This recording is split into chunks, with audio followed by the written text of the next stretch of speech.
귀한 선교주일 또 복된 예배 자리에 나오신 우리 모든 청년들을 주님의 이름으로 환영하고 축복합니다. 한 주간 잘 지냈죠? 네, 이제 점점 좋은 날씨가 우리에게 찾아옵니다.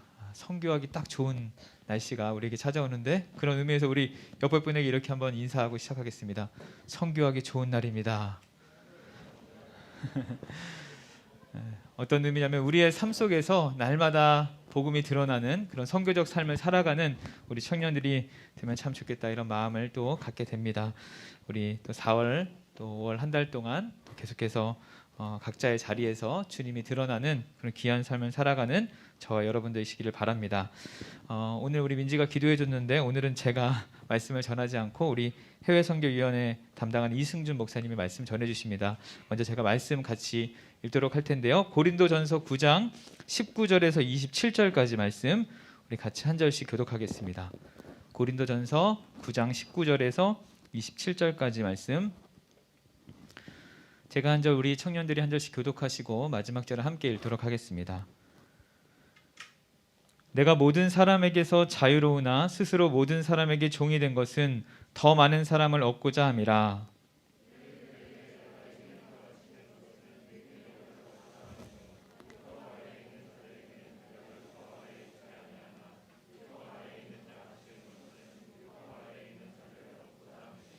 율법 없는 자들에게는 내가 하나님께는 율법 없는 자가 아니요 도리어 그리스도의 율법 아래에 있는 자이나 율법 없는 자와 같이 된 것은 율법 없는 자들을 얻고자 함이라.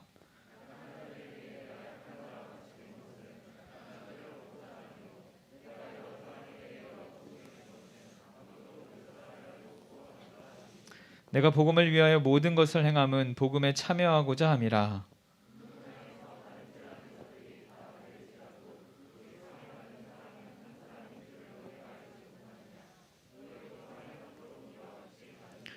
이기기를 다투는 자마다 모든 일에 절제하나니 그들은 썩을 승리자의 관을 얻고자 하되 우리는 썩지 아니할 것을 얻고자 하노라.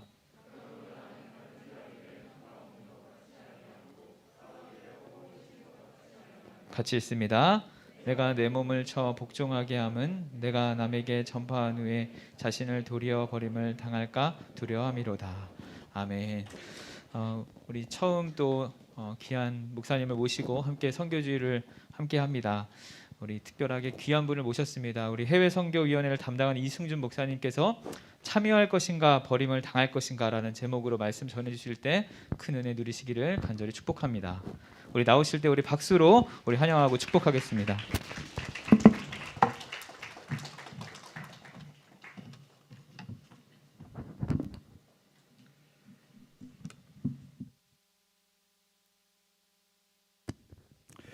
예, 청년이부 우리 자매님들, 형제님들 안녕하십니까? 해외선교위원회 섬기고 있는 이승준 목사입니다. 우리 목사님께서 귀한 목사님이라고 이렇게 소개해 주셨는데 귀하지는 않습니다, 그죠? 어디서도 볼 수 있는 사실 마스크 벗으면 흔하디 흔한 평범한 얼굴에 헤어스타일도 그렇게 멋있지는 않는 저를 불러주셔서 감사드립니다. 같은 교회에 있으면서도 교제하기 힘든 부분이 있는 것 같은데 이런 자리 빌어서 함께 말씀 나누는 기회가 있어서 정말 감사합니다.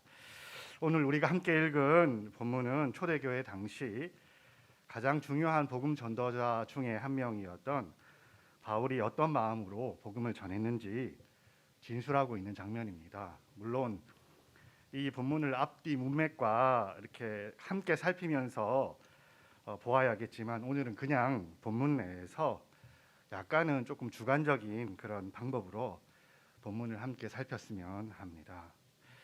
우리가 읽은 19절부터 22절을 보면 바울은 복음을 전하기 위해 여러 사람에게 여러 모습이 되었노라고 이야기하고 있습니다.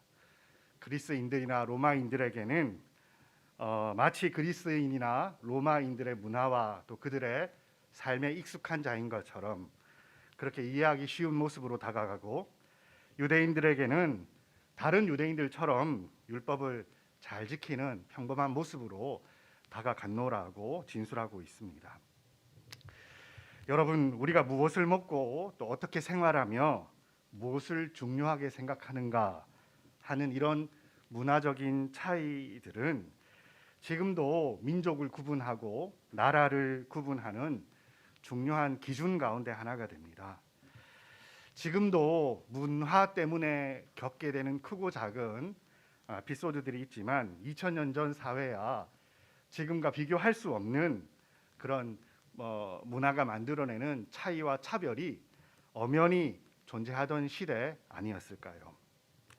한 가지 예를 좀 들어보겠습니다. 여러분, 물을 적당하게 넣고 쌀을 끓여서 밥을 지어 먹는 것이 식사의 가장 기본이 된다라고 생각하는 사람들은 아시아 사람들입니다.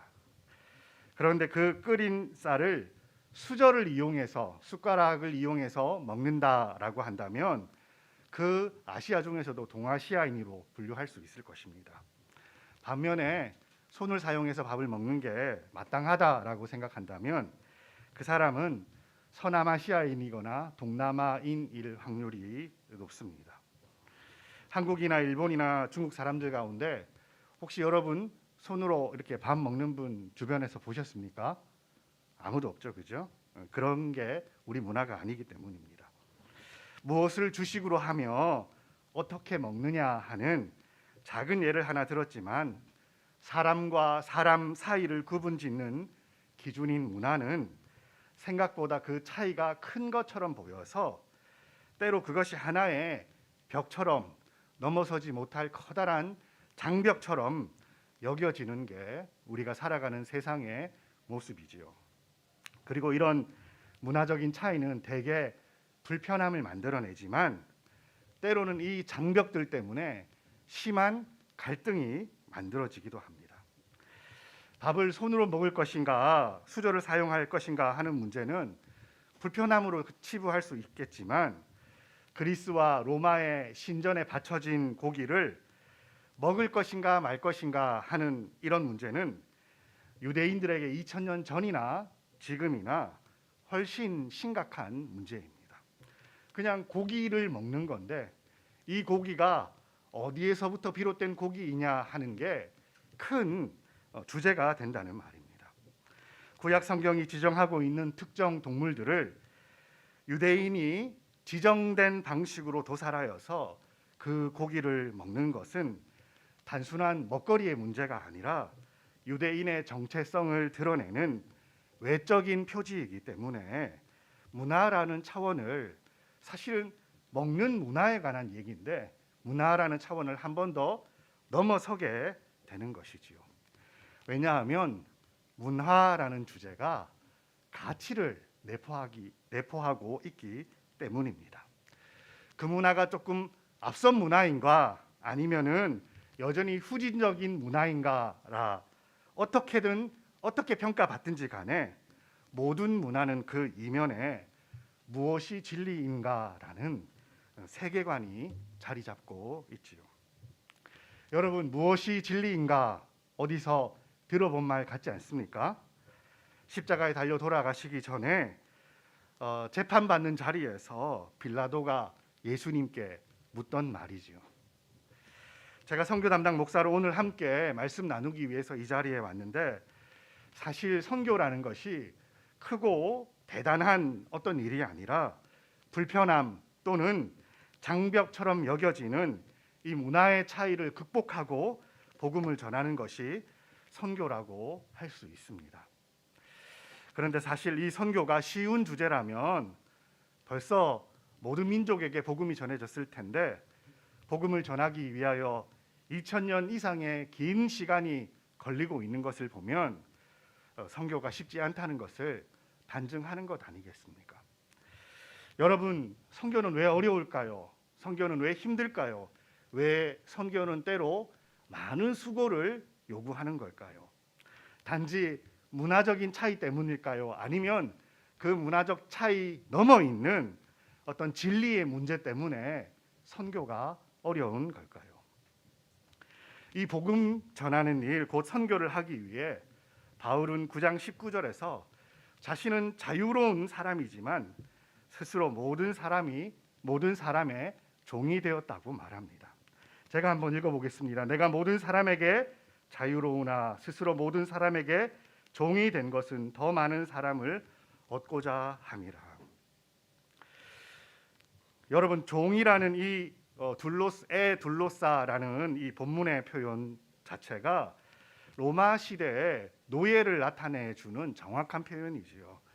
종이 된다, 노예가 된다, 이런 표현이 지금 저와 여러분에게는 매우 상투적이고 또 성경에 자주 나오는 그런 식상한 표현일지 모르지만 1세기에 바울의 편지를 받는 사람들의 입장에서 누군가 스스로 종이 되겠다, 노예가 되겠다라고 이렇게 표현을 한다면 그건 굉장히 충격적인 표현입니다.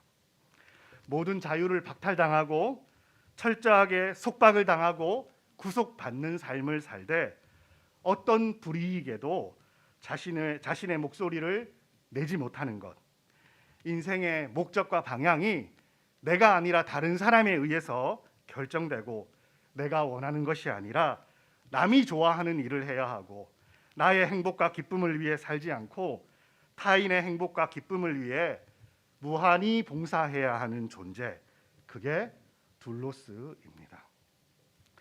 바울이 고린도에 보내는 이 글을 쓸 당시 사실 누구도 바울만큼 자유를 누리는 사람은 없었을 것입니다. 오늘날 터키 남부에 있는 이 길리기아 지방의 다소라는 곳에서 태어나 바리새 교육을 받은 유대인으로서 그는 나면서부터 로마 시민권을 받은 사람입니다. 로마 시민으로서 로마 제국 내 어디든 자유롭게 다른 사람의 제한 없이 갈 수가 있으며 유대인 가운데서도 종교적으로 책 잡힐 일이 전혀 없는, 그래서 남들은, 이방인들은 감히 가지 못하는 성전의 안쪽까지 들어갈 수 있는 사람이 바울입니다. 이렇게 보자면 수백만의 인구가 살고 있는 로마 제국 내에서 아마도 자유가 무엇인지, 정말 자유라는 단어가 주는 의미가 무엇인지 진짜 깊이 잘 깨닫고 있는 사람이 바로 바울이라는 존재이지요. 거기다 그는 다메섹으로 향하던 여행 가운데 예수님을 만난 그리스도인이기도 했습니다. 이 세상에 태어난 인생이라면 누구나 경험해야 하는 죄가 만들어내는 문제들, 깨어지고 어그러진 관계들, 죄가 가져다주는 속박, 탐욕들, 중독들, 죄의 습관들, 채워지지 않는 욕구들, 이 모든 것들로부터 자유를 경험한 경험이 있는 사람이 바로 바울입니다. 이처럼 2000년 전에 아마 당시에 존재하던 그 누구보다도 영적으로나 육적으로 자유로웠을 바울이 스스로 자유를 내려놓겠다라고 이야기합니다. 누구보다 행복하게 자신이 원하는 일을 하면서도 남들 보기에도 박수 받을 수 있는 삶을 살 수 있었을 텐데 그는 자신이 가진 자유를 다 내려놓고 다른 사람의 노예가 되겠노라고 선언하고 있는 것입니다. 여러분, 이유가 뭘까요? 오늘날 우리가 2022년을 살아가면서 전 세계 70억이 넘는 인구 가운데 자유를 꿈꾸지 않는 사람은 아무도 없을 것입니다. 누구도 자신을 위해 살지 않는 사람이 없는데, 그래서 내가 가난이라는 불행으로부터 자유하기 위하여 열심히 일하고, 내가 살고 있는 나라가 정치적인 억압이 있다면 그 정치적인 자유를 얻기 위하여 끊임없이 투쟁하고 있는 사람들이 지금도 수없이 많이 있고, 몸이 주는 질병으로부터 자유하기 위하여 우리는 건강을 관리하고 몸이 아프면 병원에 가고 깨어진 관계들을 회복하기 위하여 기도하기도 하고 때로는 상담을 받기도 하는 이 모든 종류의 자유들, 계급과 신분과 여러 이유 때문에 2000년 전에 구조적으로 속박과 구속이 있던 시대를 살면서 누구보다도 자유를 누리고 있고 그 자유가 주는 열매를 만끽하던 바울이 왜 자신에게 주어진 자유를 포기하고 다른 사람의 노예로 살겠다고 말하는 것일까요? 여러분, 바울이 스스로의 이런 자유를 내려놓겠다라고 한 이유는 바로 바울이 복음이 가져다주는 구원이 무엇인지 그 복음의 가치를 깊이 경험했기 때문입니다. 세상의 눈으로 볼 때 그는 이미 모든 자유를 누리고 있지만 그가 누리던 자유는 복음이 주는 진짜 자유와 비교할 수 없습니다. 세상이 말하는 자유는 일시적이고 한계가 뚜렷하고 더 큰 갈망을 부르는 중독이 있는 반면에 복음이 주는 자유는 인생의 한계를 넘어서는 영원함과 완전함이 담겨져 있습니다. 그래서 그 복음이 주는 자유를 자신이 경험한 자유, 자신이 로마인으로 태어나서 동시에 유대인으로 태어나서 모든 것들로부터 자유로운 삶을 얼마든지 살아가고 있지만 그런 자유인이던 자신이 경험한 복음이 얼마나 진정한 자유를, 진짜 자유를 가져다 줄 수 있는지 경험해서 알기 때문에 그 자유를 또 다른 사람에게 전하기 위해서 기꺼이 타인의 노예가 되겠다고 선포하고 있는 것입니다. 바울이 경험한 복음은 자신의 인생과 행복과 자유가 기꺼이 포기되어져도 또 다른 사람들이 복음 안에서 진정한 자유를 경험할 수만 있다면 얼마든지 종의 모습으로, 노예의 모습으로 살 수 있도록 만드는 복음 때문인 것입니다. 그래서 진정한 복음은 그것을 경험한 모든 그리스도인들을 사명자이자 선교사로 만듭니다. 여러분, 선교사는 어느 날 기도하다 보니까 하나님께서 나에게 어떤 나라를 막 보여주시는데 막 찾아서 이렇게 저렇게 알아보다 보니까 이집트라는 나라라는 것을 깨닫게 되어서 그렇게 안수받고 가는 것이 선교사의 삶이 아닙니다. 내가 가지고 있는 복음, 내가 경험한 복음이 얼마나 귀하고 얼마나 가치 있고 얼마나 나에게 진정한 자유를 주는지, 얼마나 나에게 가치를 갖는지 그것을 깊이 경험한 모든 그리스도인들이 선교사로 부름을 받는 것입니다.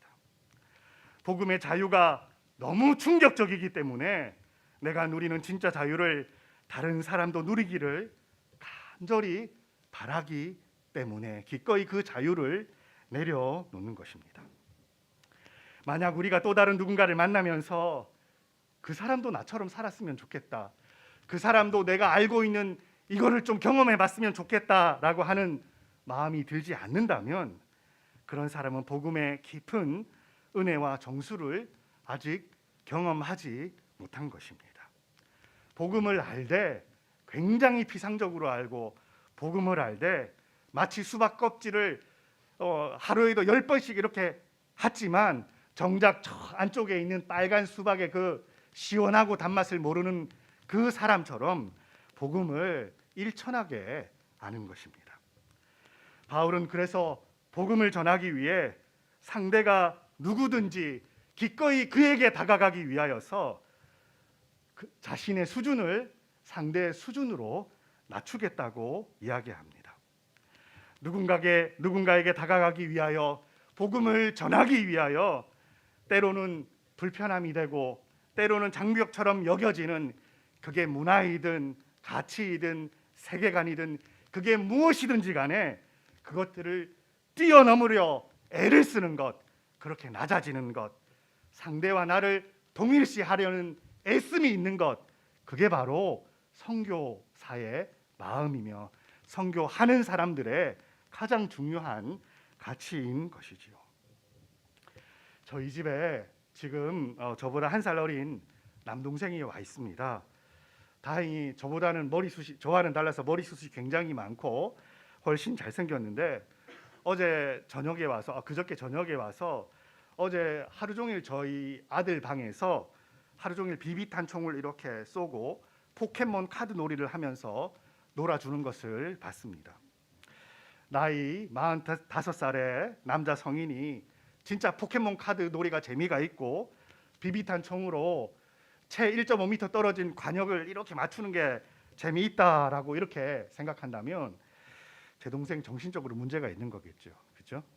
근데 조카가 사랑스럽기 때문에 몇 개월 만에 조금 달라진 모습으로 이렇게 삼촌하고 안기는 조카가 너무 좋기 때문에 수준을 기꺼이 낮춰서 아빠도 한 번 안 해주는 포켓몬 카드 놀이 해주고 있고 총싸움을 하면서 하루 종일 놀아도 실은 내색 한 번 안 하는 것 아니겠습니까?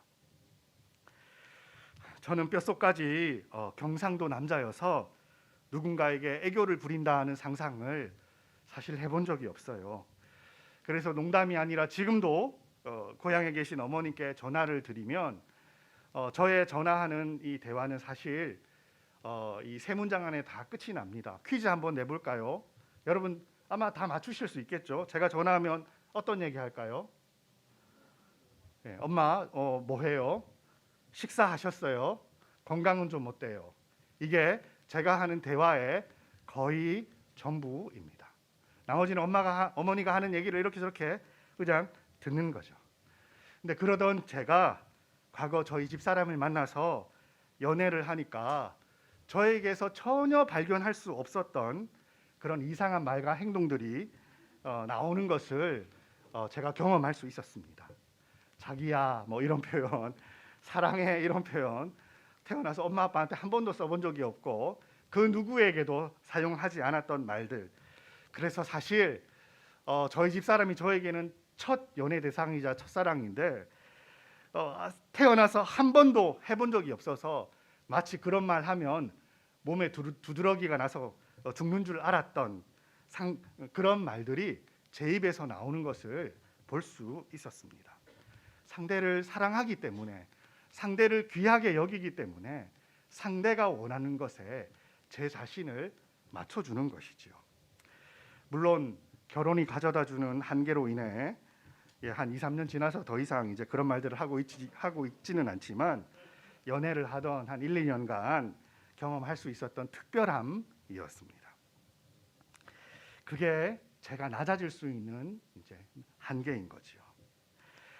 사랑하는 우리 청년 이부 형제 자매 여러분, 하나님께서 너무 거룩하시기 때문에 죄 가운데서 태어나서 죄를 먹고 마시며 살다가 죄 가운데 죽어가는 인생들에게 하나님의 모습, 신의 모습으로 다가오실 수가 없어서 직접 인생이 되셔서 이 땅에 아기가 되어 태어나셨습니다. 그리고 인생이 경험해야 되는 모든 과정과 희노애락을 우리와 다를 바 없이 똑같이 다 경험을 하셨어요. 왜냐하면 우리를 사랑하시고 우리를 긍휼히 여기시고 하나님께 있는 그 좋은 것을 우리에게 주시기를 원하는데 우리가 알아듣지 못하기 때문에 하나님께서 자신을 낮추시되 한없이 낮추셔서 우리가 되셨기 때문입니다. 그래서 우리가 믿는 하나님은 비로소 인생에 대해서 얼마든지 이런저런 얘기를 하실 수 있는 분이신 겁니다. 왜냐하면 하늘에 높이 계시면서 우리를 향하여 손가락질만 이렇게 하시고 말씀만 이렇게 저렇게 하시는 분이 아니라 우리가 알고 우리가 경험하고 우리가 살면서 쏟아내는 눈물과 웃음의 의미를 우리 하나님도 낮아지셔서 다 경험해 보셨기 때문이지요. 그래서 사랑하는 사람이 생기면 상대가 원하는 모습으로 낮아지는 것을 부끄러워하지 않습니다. 여러분, 그것이 복음을 전한 자들을, 복음을 경험한 자들에게서 나타나는 사명감이며 소명감입니다. 아니, 그런 건 목사님들이나 선교사님들이나 하셔야 될 일 아닌가요? 아닙니다, 여러분. 복음이 주는 자유와 은혜를 깊이 경험한 모든 그리스도인들에게 공통적으로 나타나는 현상입니다. 내가 알고 있는 이 값진 것, 내가 알고 있는 이 귀한 것을 어떻게 엄마에게 전해주지 않을 수 있을까요? 어떻게 사랑하는 가족들과 더불어 쉐어하지 않을 수 있습니까? 오늘 한편으로 우리가 함께 읽은 23절에서 사도 바울은 조금 특이한 표현을 사용하고 있습니다. 23절 우리 함께 읽겠습니다. 시작. 내가 복음을 위하여 모든 것을 행함은 복음에 참여하고자 함이라. 여러분, 바울이 다른 사람들의 구원을 위해 그 다른 사람들의 영혼을 불쌍히 여기고 자기가 경험한 복음이 너무 귀한 그 이유 때문에 기꺼이 자유를 버리고 낮아지는 것은 좋은데, 오늘 본문에서 또 다른 표현 가운데 복음에 참여한다라고 이야기하고 있습니다.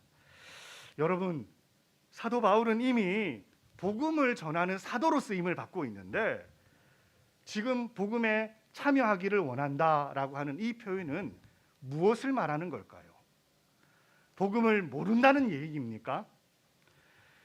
알고 보니까 사도 바울이 그동안 1차, 2차 전도여행은 열심히 했는지 모르지만 진짜 복음을 전하기만 했지 복음이 주는 진짜 구원과 그 자유 경험하지 못했다, 뭐 이런 얘기입니까? 여러분 27절을 한번 보십시오.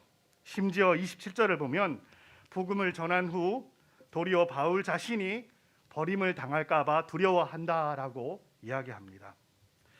아니, 저와 여러분이 수없이 들은 것과 달리 복음은 우리에게 영향력을 끼쳤다가 또 영향력을 못 미쳤다가 우리가 다시 그 가운데서 버림을 받을 수도 있다가 뭐 이렇게 들쭉날쭉하는 게 복음의 영향력입니까? 우리를 위하여 허락하신 구원이 줬다 뺏었다 이렇게 할 수 있는 뭐 싸구려 무엇인 것처럼 말씀하고 있는 것일까요? 오늘 본문이 이야기하는 복음에 참여함, 복음으로부터 버림을 당한다는 표현은 구원 자체를 의미하는 것이라기보다 복음이 주는 더 큰 은혜와 풍요함, 복음 전하는 자만이 누릴 수 있는 죄를 이기고 끊임없이 새롭게 빚어져가는 날마다 새로운 존재로 이 땅 가운데 서게 되는 그 구원의 감격, 복음을 경험하는 감격을 이야기하는 것이지요.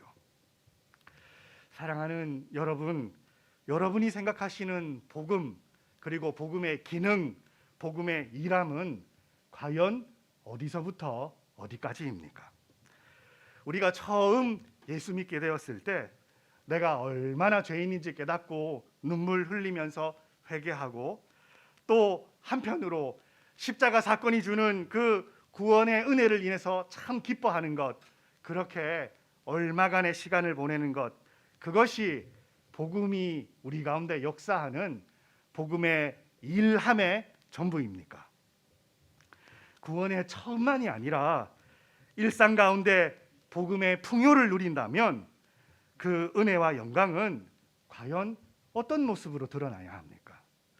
복음 수도 없이 복음에 대해서 이야기하는데 그 복음이 과연 저와 여러분의 일상 가운데는 어떤 의미를 가지고 어떻게 드러나고 어떤 일들을 하고 있습니까?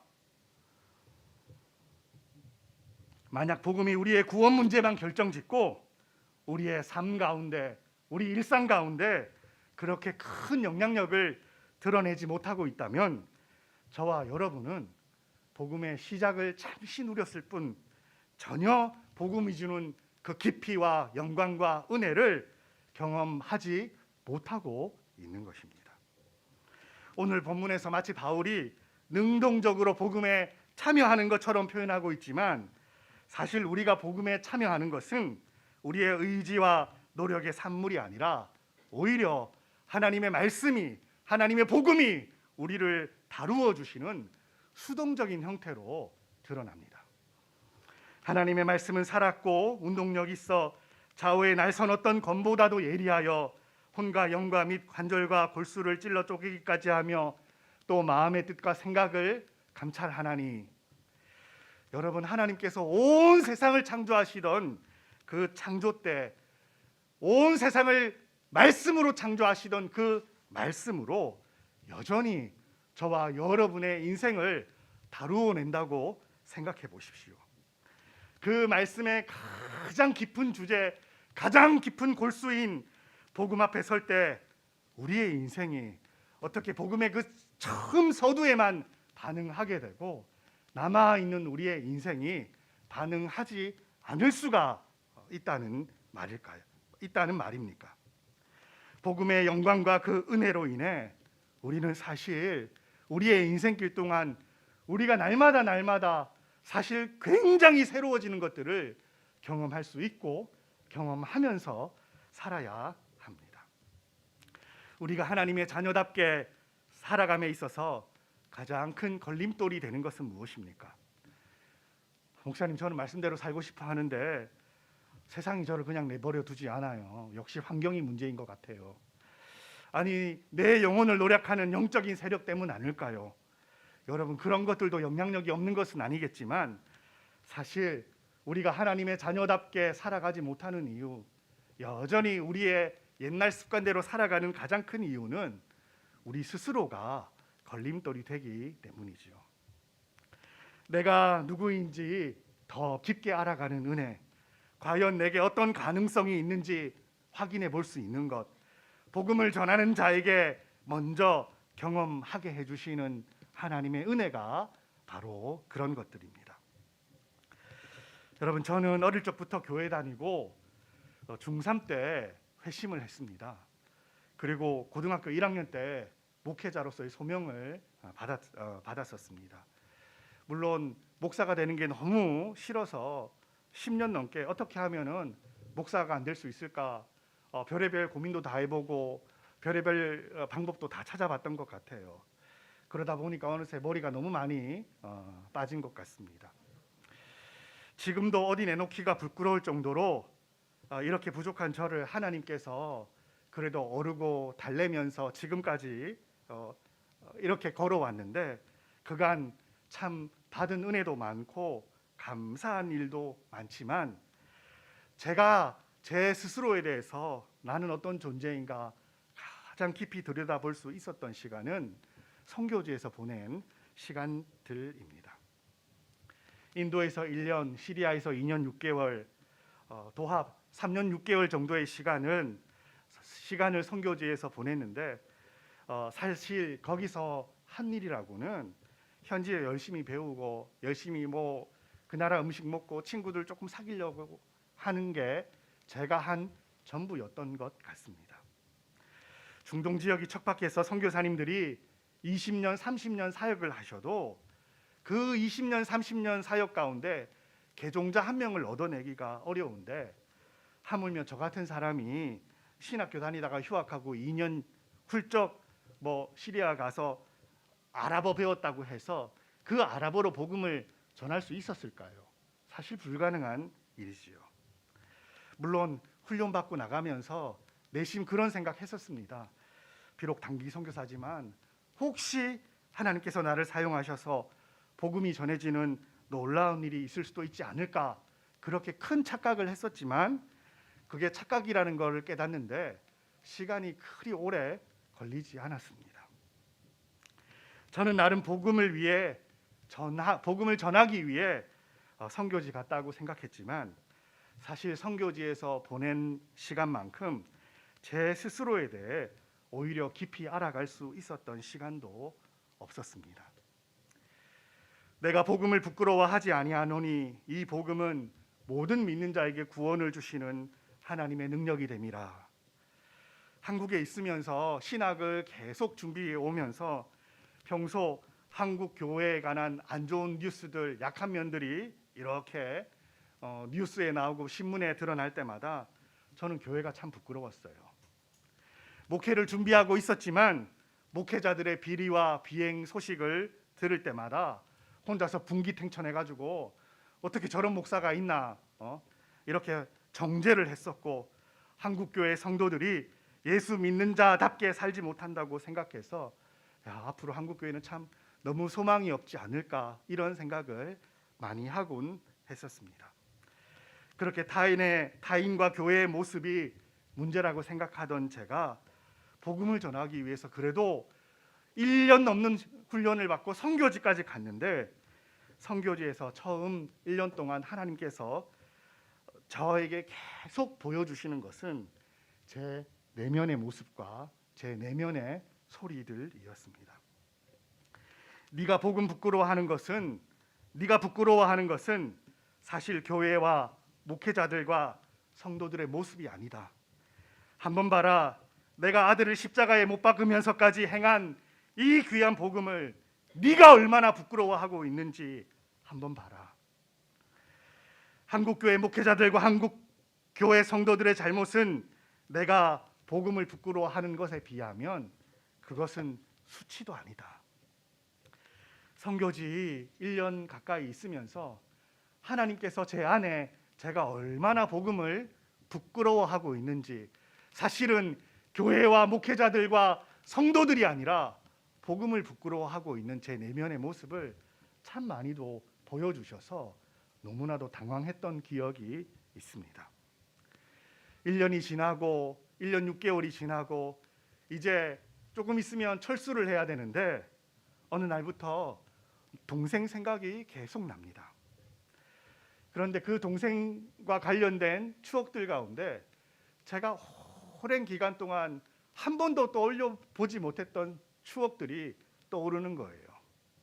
아주 어릴 적 학교 가기 전 6살, 5살 때 제 허리띠를 풀어서 동생을 때리던 기억들, 고등학교 시절 같이 고등학교 다니면서 나보다 공부 조금 못한다고, 공부도 못하는 게 기타 친다고 동생이 가지고 있는 아끼는 기타 송곳을 가지고 구멍을 막 벌집을 만들어서 갖다 버리던 생각들, 가난한 집안 형편상 바지는 2벌이면 족하다 항상 그렇게 살아왔는데 어느 날 동생이 사온 5,000원짜리 청바지 참아낼 수가 없어서 무척이나 싸우고 다시 가서 돈으로 물려받아 오게 하던 기억들, 그런 것들이 막 떠오르는 거예요. 예수 믿었지만 까맣게 잊고 있었던 나의 과거의 모습들, 그런 생각들, 그런 추억들이 어떻게 그렇게 선명하게 떠오르는지 지금도 모르겠습니다. 그 일들이 너무 많이 한꺼번에 밀려와서 견딜 수가 없어서 한국에서 직장 생활하고 있던 동생을 시리아 다메섹으로 들어오라고 했었습니다. 그리고 함께 시리아 여기저기 여행하다가 어느 날 밤 시리아 동부의 광야에 아무도 없는 무인 지경에 나가서 둘이서 얼마나 크게 다투고 싸웠는지 모릅니다. 그날 밤에 동생이 살아오면서 얼마나 많이 저 때문에 아팠고 저 때문에 상처가 많았는지 대성통곡하면서 이야기하던 모습이 지금도 저는 눈에 생생합니다. 저도 모르고 있었던 제 인생의 과거의 문제를 하나님은 왜 시리아의 그 광야 한복판 한밤중에 꺼내어서 다루고 계시는 것이었을까요? 내심 목회도 자신 있고 나는 나중에 목회하면 잘할 것 같아, 이렇게 말도 안 되는 교만한 생각 가지고 늘 달려오던 저에게 제가 얼마나 목회자로 부족하고 얼마나 쉽게 죄에 휘둘리는 존재인지 선교지 철수를 6개월 앞두고 정말 깊이 깨달을 수 있었습니다. 그 6개월이 너무너무 고통스러웠어요. 그래서 하루에도 수백 번씩 귀국하자마자 신대원에 가서 내가 자퇴서를 당장 제출해야 되겠다, 이게 하루에도 수백 번씩 하는 생각이었습니다. 여러분, 제 인생의 모든 문제가 선교지에서 다루어진 것은 아니며 제가 어떤 존재인지 선교지에서만 깨닫게 된 것은 아닙니다.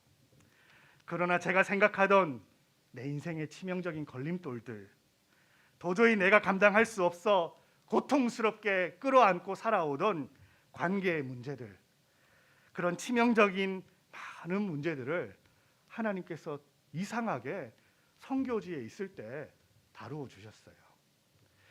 저는 그 이후 10여 년의 시간이 지났지만 왜 그러셨을까 답을 찾지 못했는데 오늘 본문을 읽으면서 그 해답을 조금이나마 찾을 수 있었습니다. 왜냐하면 우리가 인생이기에 다룰 수 없는 과거의 문제들, 상처의 문제들, 무엇을 향해 어떻게 살아야 하는지, 미래와 삶의 목적에 관한 모든 문제들, 복음 앞에 설 때 비로소 다루어질 수 있기 때문입니다. 왜 하나님은 이런 은혜들을 복음 전하는 자들, 선교하는 자들에게, 선교적인 마음을 가지고 인생을 살아가는 자들에게 주시는 것일까요?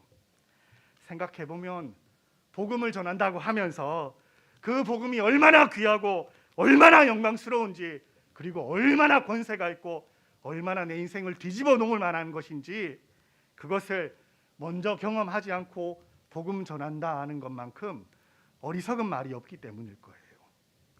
본인이 알고 경험하지 못한 일을 어떻게 전할 수 있습니까? 자신이 누리고 경험한 것을 비로소 전할 수 있을 때 우리는 증인이 될 수 있습니다. 여러분 가운데 혹시 2000년 전 예수님 십자가 못 박혀 돌아가실 때 그 골고다에 저도 서 있었습니다. 손 한번 들어보세요. 아무도 없으시죠? 근데 왜 성경은 저와 여러분을 세상 가운데 증인으로 살아가라고 합니까? 우리 가운데 누구도 십자가 사건을 본 자가 없는데 우리가 어떻게 그 일에 대하여 증인이 될 수 있습니까? 그 복음이 우리의 삶 가운데 미치는 영향력을 경험하다 보면 우리가 그 십자가 사건을 부인할 수 없기 때문에 비로소 우리가 증인되는 것 아닙니까? 비로소 우리가 그렇게 전하는 우리의 증거에 힘이 실리는 것이지요. 여러분, 우리가 오늘 읽고 있는 이 고린도전서를 기록한 사람은 사도 바울입니다. 예수를 다메섹으로 예수 믿는 자를 잡아가는 대제사장의 공문을 받아서 다메섹으로 가다가 그 짐승에서 떨어진 이후 남은 자신의 인생 전체를 복음 전하는 일을 위하여서 살았습니다. 근데 여러분 이상하죠?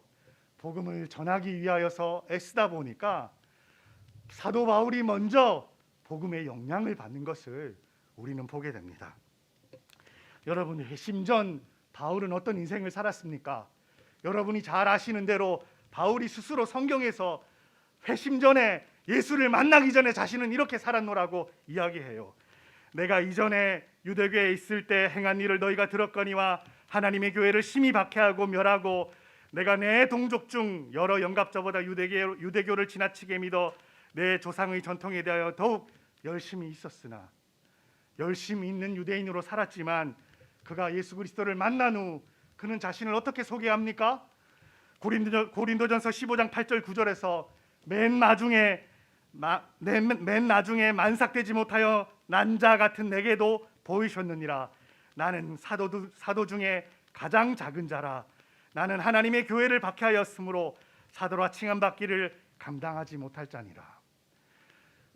바울은 회심한 이후에 자신은 사도 중에 작은 자라고 이야기합니다. 여러분 이렇게 고린도에 편지를 썼는데 그로부터 얼마의 시간이 몇 년의 시간이 흐른 이후에 사도 바울이 자신을 바라보는 자기 인식이 달라지는 거예요. 모든 성도 중에 지극히 작은 자보다 더 작은 나에게 이 은혜를 주신 것은 분명히 몇 년 전에 사도 중에 작은 자라고 했는데 이제는 내가 모든 성도 중에 작은 자라고 이야기해요. 그러다가 인생의 거의 마무리에 가서 디모데전서 1장 15절에서 무엇이라고 고백합니까?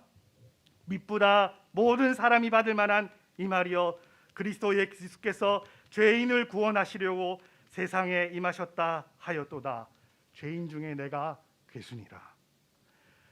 사랑하는 여러분, 복음이 우리가 경험하고 누리는 복음이 저와 여러분의 삶 가운데 지속적으로 영향력을 끼칠 때 그때서야 비로소 여러분이 누구인지 스스로에 대한 인식을 제대로 할 수 있게 되는 것이지요.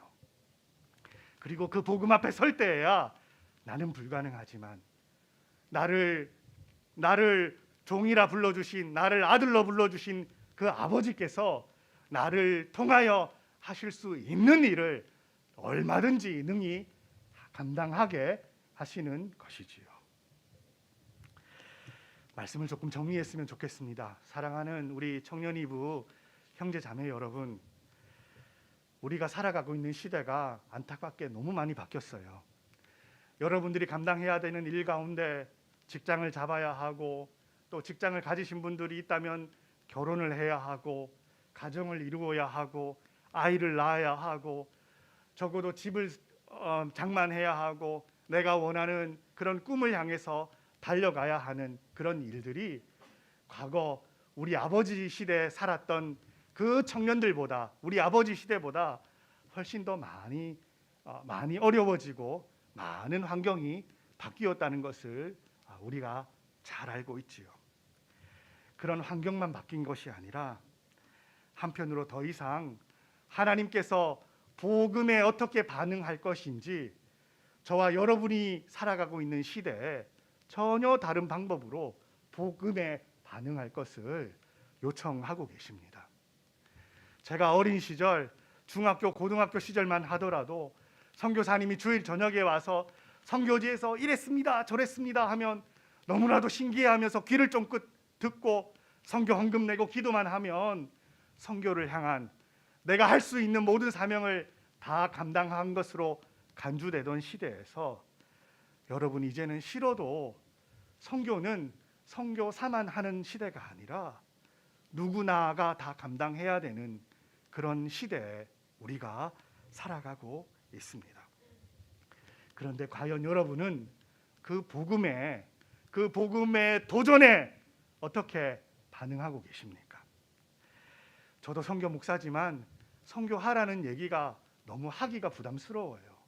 왜냐하면 그 선교라는 주제가 가지고 있는 무게가 얼마나 무거운지 잘 알기 때문이에요.